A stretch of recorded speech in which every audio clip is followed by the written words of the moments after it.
नमस्कार, स्वागत आहे तुमचं अर्चनाज रसोईमध्ये। आज मी तुम्हाला दाखवणार आहे केळ्याचं डेबरं। गणपती आणि गौरी जवळ आल्यात आणि बऱ्याच जणांकडे गौरी आल्यावर जेव्हा आपण त्या घरी येऊन बसतात तेव्हा गौरीला नैवेद्य असतो केळ्याचं डेबरं आणि माठाची भाजी। आणि नवीन ज्या नवऱ्या आहेत आपल्या त्यांना जरा प्रश्न पडतो की आपण ह्या कसा करायचा, त्यामुळे मी हे तुम्हाला दाखवते केळ्याचं डेबरं आणि त्यासाठी बघत राहा अर्चनाज रसोई। केळ्याचं डेबरसाठी लागणारं साहित्य बघूया। साधारण आपण 2 केळी घेतली आहेत, त्याला लागेल तेवढं आपण गूळ आवडीप्रमाणे घालणार आहोत, जसा गोडीचं असेल तसं। थोडंसं मीठ घालणार आहोत आणि त्याच्यामध्ये राहील तेवढंच आपण गव्हाचं पीठ घालणार आहोत। म्हणजे साधारण ह्याला असं मेजरमेंट नाही की तुम्ही 1 वाटी गव्हाचं पीठ घेतायत तर 2 केळी घ्या, असं नाही आहे। जेवढं राहील तेवढं तेल आणि पाणी। तर आता आपण करायला सुरुवात करूया। सगळ्यात प्रथम काय करायचं आहे, आपण जे केळं घेतलेलं आहे ते आपण कुस करून घेणार आहोत। तर आपण थोडंसं आपण जो गव्हाचं पीठ घेतलेलं आहे थोडंसं बाजूला करून घेऊ। त्याच्यामध्ये आपण केळं घेऊया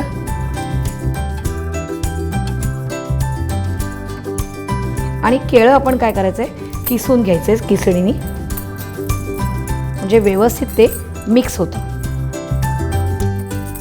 केळं आपण किसून घेतलेलं आहे, त्याच्यात आपण गूळ घेतलेला आहे तो घेतोय आणि थोडंसं चवीपुरतं मीठ आणि गूळ आणि आपण हे जे घेतलेलं आहे केळं मिक्स करून घेणार आहोत अगोदर, नाहीतर मग गुळाचे खडे तसेच राहतील।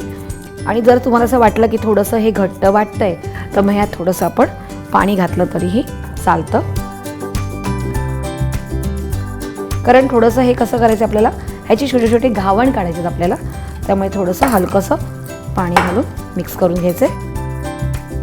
आता हे आपण व्यवस्थित मिक्स करून घेतलेलं आहे। आता आपण तेल घालूया आणि हे थोडा वेळ आता 5 मिनिटं असंच ठेवायचं आहे की ते व्यवस्थित मुरलं पाहिजे, जरासं गूळ वगैरे त्याचा व्यवस्थित मिक्स झाला पाहिजे, म्हणून आपण 5 मिनिटं असंच ठेवून देऊया। आता आपण काय करूया, थोडंसं तेल घालू, आपण त्याचे घावणसारखे पोळे आपण काढून घ्यायचे। तेल सगळीकडे लावून घेऊया व्यवस्थित। आणि मगाशी मी तुम्हाला तेच सांगितलं की 2 केळी, थोडंसं गूळ आणि त्याच्यामध्ये राहील तेवढं तुमचं गव्हाचं पीठ आणि थोडंसं मीठ घालायचं आहे आपण अगदी चवीप्रमाणे। त्याच्याऐवजी जर तुमचं पीठ जास्त असेल तर पीठ जास्त पडल्यावर आपण थोडंसं पाणी घालूनही ते थोडंसं पातळ करू शकतो। आता हे आपण असे घावण काढून घेऊया।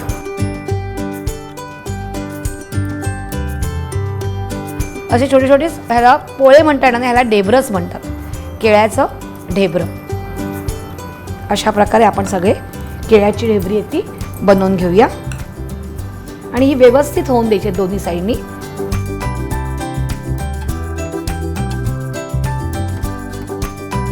अशी व्यवस्थित ही एका साईडने होऊन द्यायची आहे, दोन्ही साईडने थोडीशी अशी लालसर करून घ्यायची आपण ती। आणि हे साधारण मऊसरच असतं, एकदम पूर्णपणे कडक वगैरे होत नाही। आता आपण एका प्लेटमध्ये ही काढून घेऊया।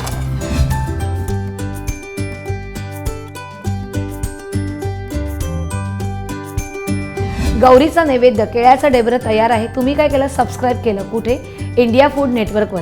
आणि तुमच्याकडे काही छान खास रेसिपीज आहेत, तुमच्या आजीला विचारा आणि मला लवकरात लवकर फीडबॅक द्या। आणि त्यासाठी बघत राहा अर्चनाज रसोई।